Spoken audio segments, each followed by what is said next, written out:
Saudara, kita hidup pada akhir zaman. Kita perlu kuat dan teguh pada akhir zaman ini. Bagaimana kita harus hidup pada akhir-akhir zaman ini, akhir daripada akhir zaman ini, di mana dunia sudah dipenuhkan dengan dosa, penuh dengan stres, saudaraku, penuh dengan pertengkaran, penuh dengan kepalsuan.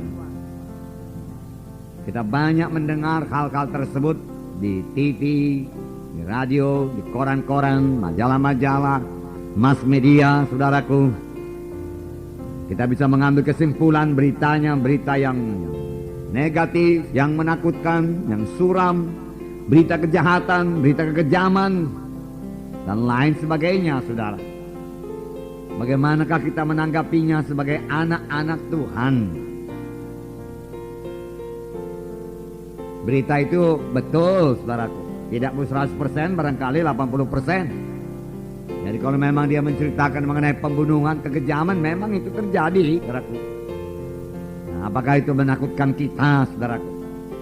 Saudara, sebagai anak-anak Tuhan, selain daripada memandang kepada segala perkara yang terjadi di dunia sekarang ini, segala kejahatan, ya, segala dosa yang bertambah-tambah, ya, kita juga harus memandang dengan iman. Kita perlu memandang kepada Tuhan kita yang besar, Tuhan Yesus yang hidup, ya, Tuhan Yesus yang mendengarkan doa kita dan menjawab doa kita.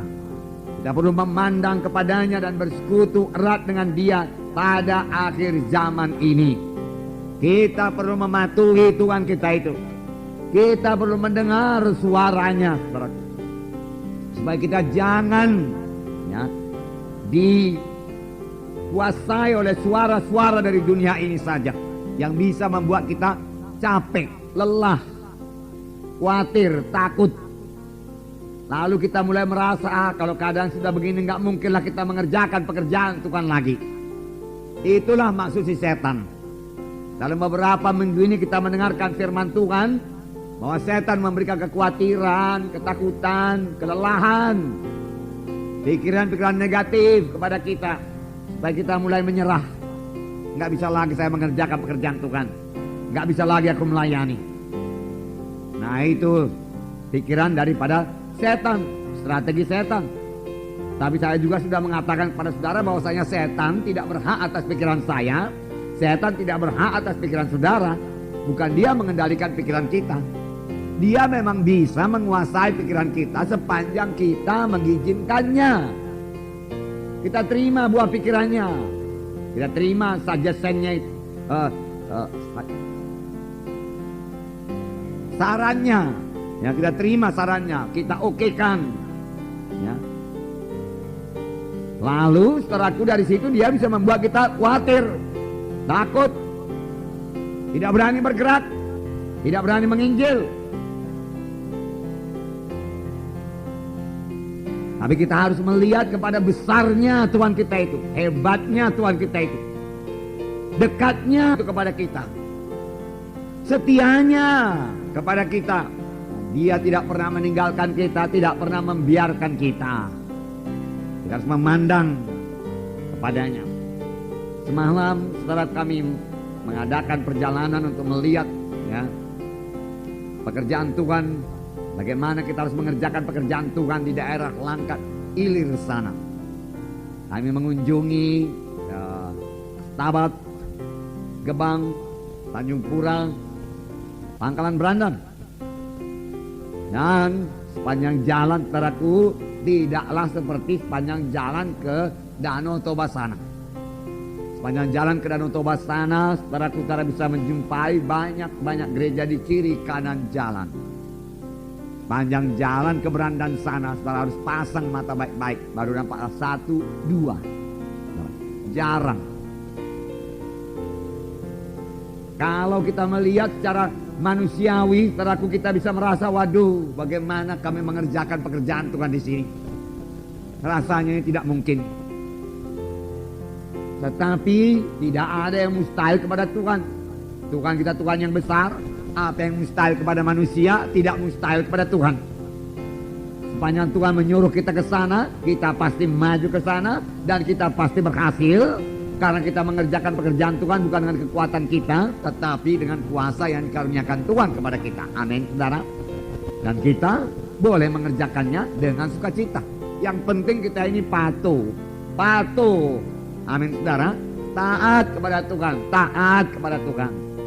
Tidak mengikuti kehendak daging. Kehendak daging boleh berkata, nggak enak itu daerah sana itu.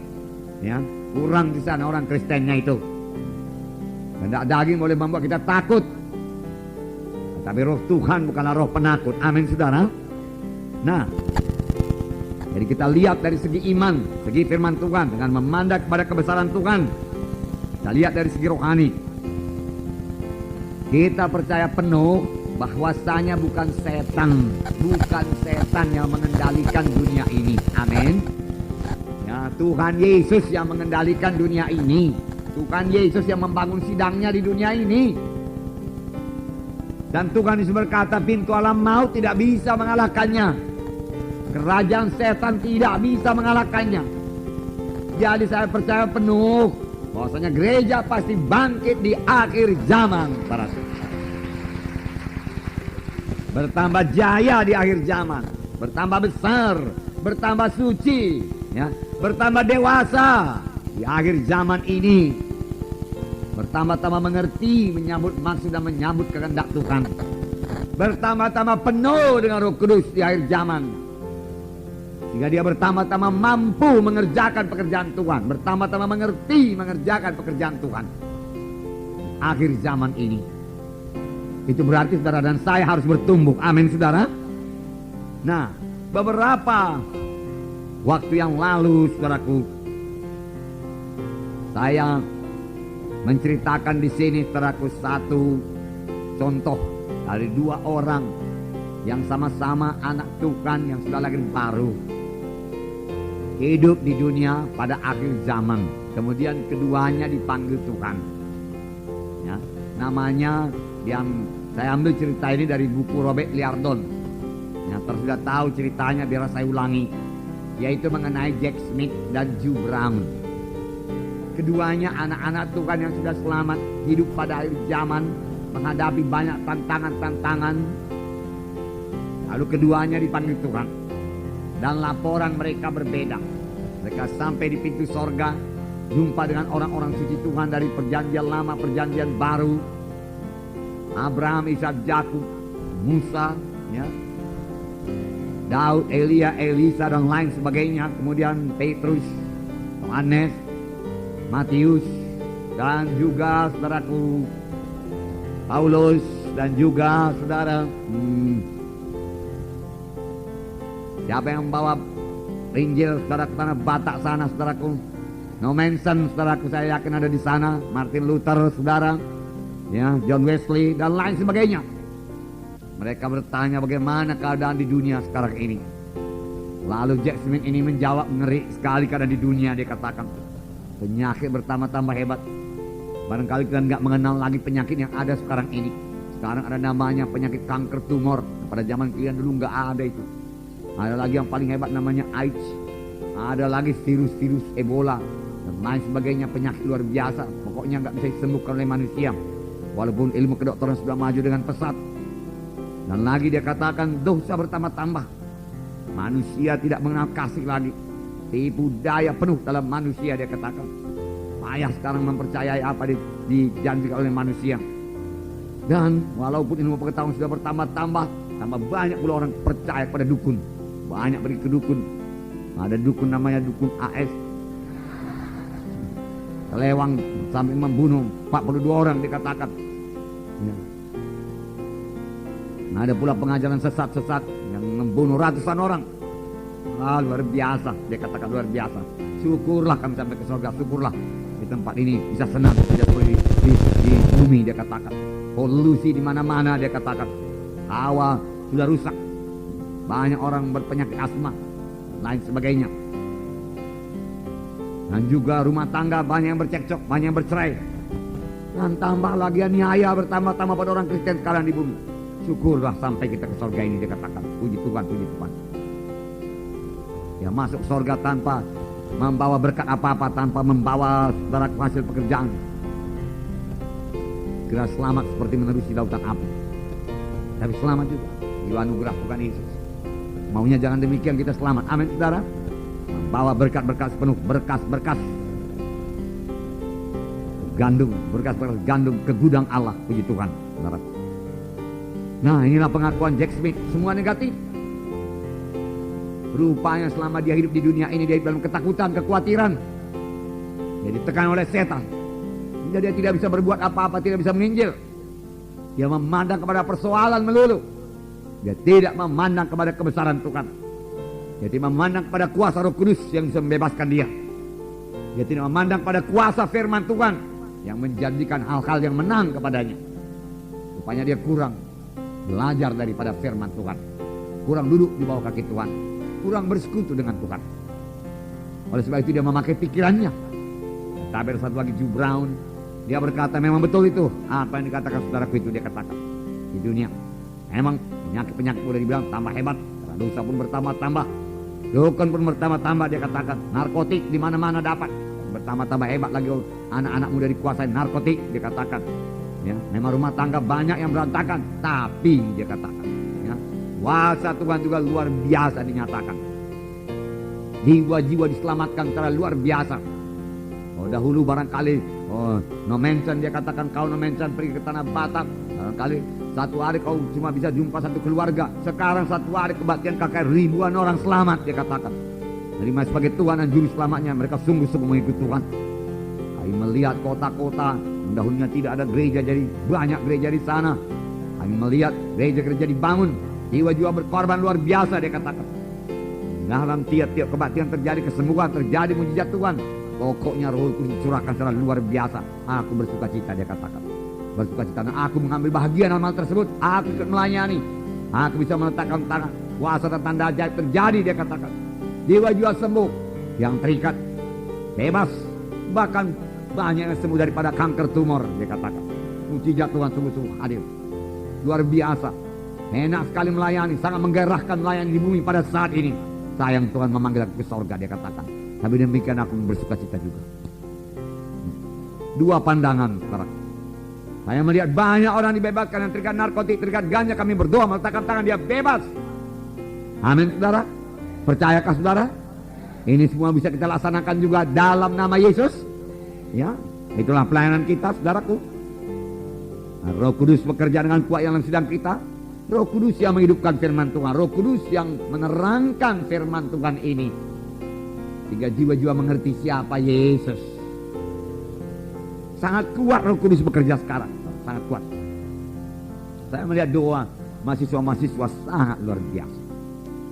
Ya, tidak perlu didongkrak-dongkrak lagi. Ya. Doa. Payah mengaminkannya. Ya, waktu kami mau berangkat ke pangkalan berangkat teraku, saya pikir berdoa sebentar saja. Banyak berdoa, terus mereka berdoa dalam roh.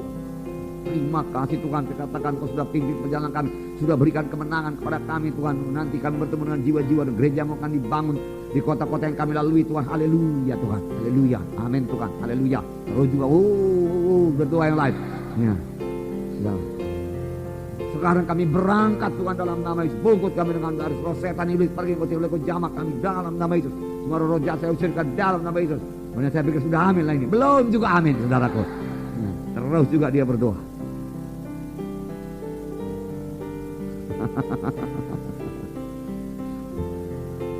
Roh Kudus saudara, amin saudara. Roh Kudus.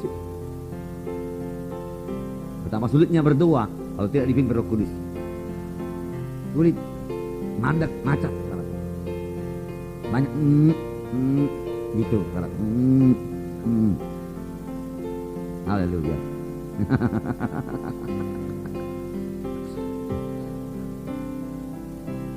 Saudaraku, ya, Jack Smith ini tidak melihat Tuhan yang besar, Tuhan yang hidup, Tuhan yang dekat. Saudaraku, rasakanlah persekutuan dengan Tuhan Yesus yang begitu dekat dengan kita. Patuhilah dia, saudara.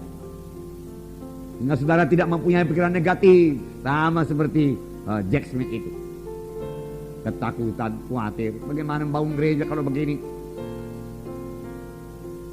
Ya. Beberapa anak Tuhan datang kepada saya dan berkata, gereja di Medan Timur begini kata orang. Jadi kau mengharap macam mana, saya katakan. Hai Pak Munte, selamat datang di Medan Timur, gereja sudah dibangun, puji Tuhan, dia katakan. Dari orang dunia ini yang di Arab, saudara. Akan ada tantangan, saudara, amin, saudara. Tapi Tuhan telah memberikan kita kemenangan, amin. Dan kita akan kebaktian di sana.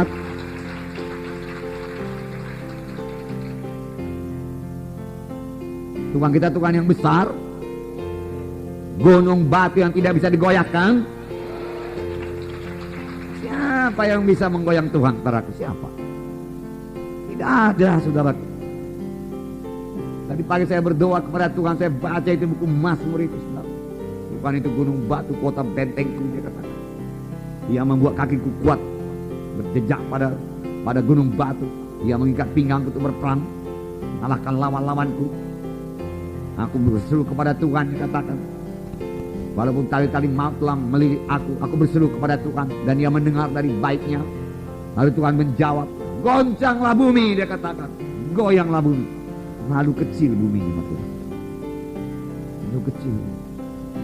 Entah sekecil apa itu jalan Palestina.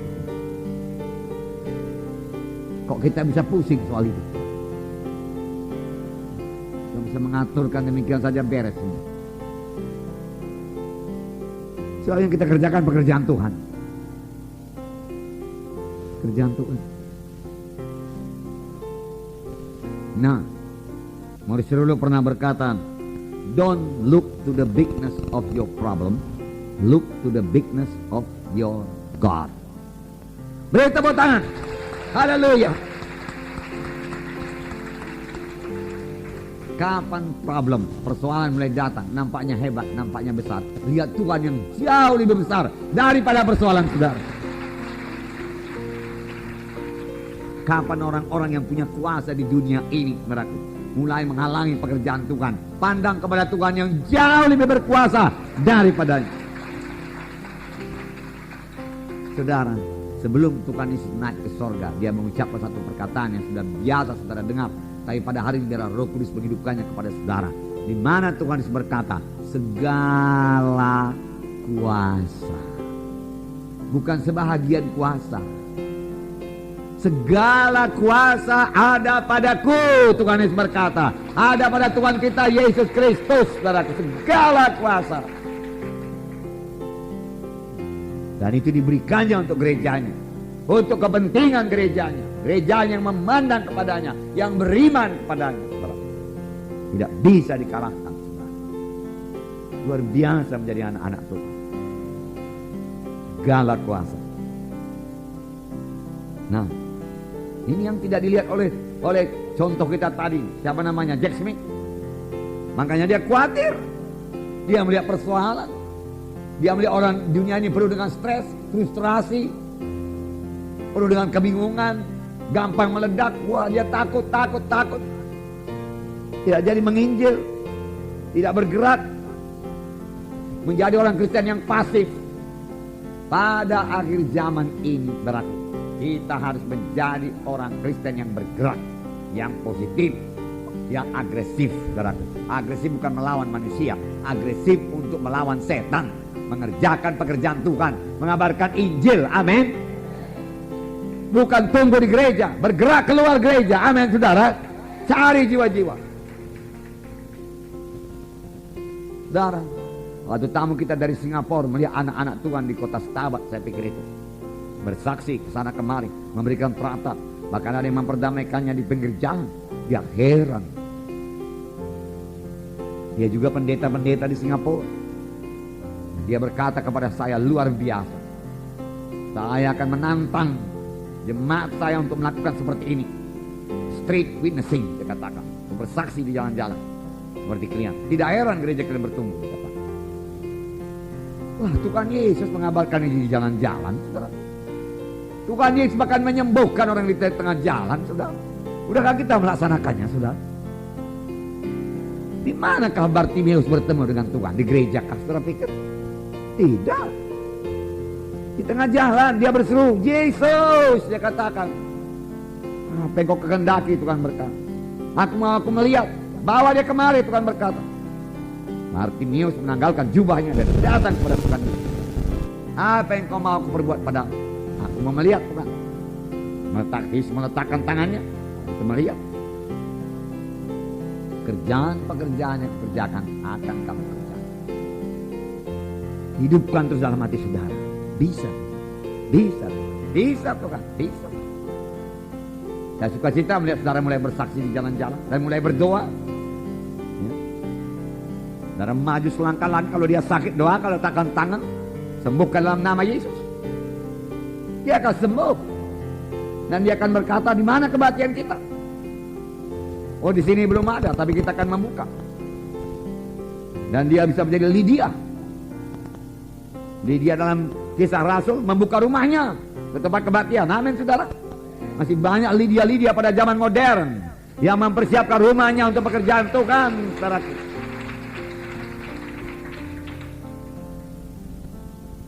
Permulaan saya menginjil itu terjadi. Saya menginjil itu di jalan Tanah Seribu. Hanya anak-anak yang hadir, kemudian hadir beberapa orang tua. Kemudian saya berdoa, Roh Kudus bekerja, saudaraku. Dan seorang orang tua, kaum bapak memanggil saya ke rumahnya. Kemudian saya berdoa buat anaknya yang sakit asma lah, sakit rematik lah, saudaraku. Anaknya dibungkus seluruh badannya, diperban seluruh badannya. Anak gadis, saudaraku. Saya pikir kerasukan juga dia, saudara. Saya letakkan tangan dalam nama Yesus. Dan dia sembuh. Dan dia memberikan rumahnya untuk kebaktian. Dengan mujizat, dengan kuasa Tuhan.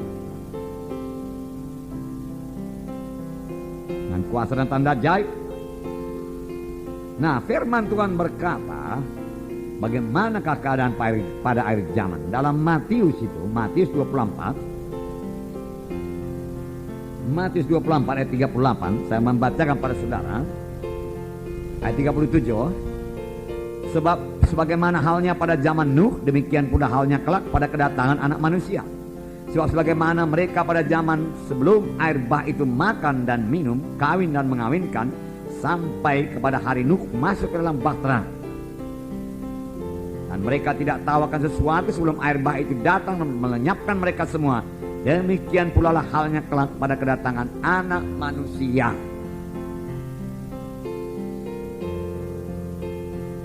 Tadi siang kami menjemput tamu kita, saudaraku, bicara pada kaum bapak tadi, P.G. John, dan kami bawa dia makan siang di satu restoran. Dan rupanya banyak orang makan di restoran itu, hampir tiap-tiap porsi penuh. Wah, di restoran laku sekali, dia katakan. Tidak heran saya katakan, pada akhir zaman orang makan dan minum. Tidak, tapi firman Tuhan juga berkata kawin dan mengawinkan, dia katakan. Maunya kita sewa itu toko di muka sana, dia katakan. Kita bikin situ lembaga perkawinan, dia katakan. Habis dari sini mereka dikawinkan di sana, dia katakan. Itu nggak bisa, saya katakan. Gereja. Oh, di Amerika ada begitu, dia katakan. Gampang sekali, dia katakan, untuk mendapat surat kawin. Tapi gampang juga mengambil surat cerai, dia katakan. Sama seperti mengambil tisu ini, dia katakan. Tisu. Itulah artinya kawin mengawinkan. Pada akhir zaman. Jadi sudah kejadian, saudara. Ini akhir zaman. Kalau kita mau mengerjakan pekerjaan Tuhan, biar kita kerjakan dengan cepat. Seperti pada zaman Nuh, demikianlah keadaan pada kedatangan anak manusia. Mereka tidak tahu sesuatu, banyak yang tidak peduli lagi keselamatan jiwanya. Dan tiba-tiba Tuhan akan datang. Saudara melihat keliling juga, saudara mengetahui bahwasanya ini adalah akhir zaman. Bagaimanakah keadaan pada zaman Nuh? Saya bacakan pada saudara sebentar. Dan apa yang kita perbuat? Kejadian pasal 6 ayat 5. Kejadian pasal 6 ayat 5. Ketika dilihat Tuhan bahwa kejahatan manusia besar di bumi dan bahwa segala kecenderungan hatinya selalu membuahkan kejahatan semata-mata, maka menyesallah Tuhan bahwa ia telah menjadikan manusia di bumi dan hal itu memilukan hatinya. Ayat 9. Inilah riwayat Nuh. Nuh adalah seorang yang benar, puji Tuhan, seorang yang benar dan tidak bercela. Amin, saudaraku, tidak bercela. di antara orang-orang sejamannya, dan Nuh itu hidup bergaul dengan Allah. 3 perkara yang sangat menonjol dalam hidup Nuh. Nuh tidak ikut-ikut dengan orang pada zamannya. Nuh orang yang benar. Ini juga perlu kita tiru, teladani pada akhir zaman ini. Hidup benar. Kita bisa hidup benar. Tuhan telah memberikan kepada kita kuasa untuk mengalahkan dosa. Itulah kuasa Roh Kudus. Dengan otoritas Roh Kudus, dengan kuasa Roh Kudus yang dalam kita, kita bisa mengalahkan setiap dosa. Amin, saudara. Mengalahkan setiap dosa. Kita bisa hidup benar, hidup suci. Kita tidak hamba dosa lagi. Kita hamba kebenaran sekarang. Tuhan membayar mahal buat itu, supaya kita bebas daripada kuasa dosa. Kita bukan hamba dosa. Dan tidak bercelah. Luar biasa hidup tidak bercelah. Hampir-hampir seperti Yesus. Tidak bercelah. Tapi saya percaya ini bisa jadi semua karena dikatakan di sini, Nuh itu hidup bergaul dengan Tuhan. Hidup bersekutu dengan Tuhan. Hidup sebagai carang pada batang anggur, bergaul dengan Tuhan, berkata-kata dengan Tuhan, mendengar suara Tuhan, mematuhi suara Tuhan, melaksanakan kehendak Tuhan. Alangkah indahnya hidup yang demikian pada akhir zaman ini.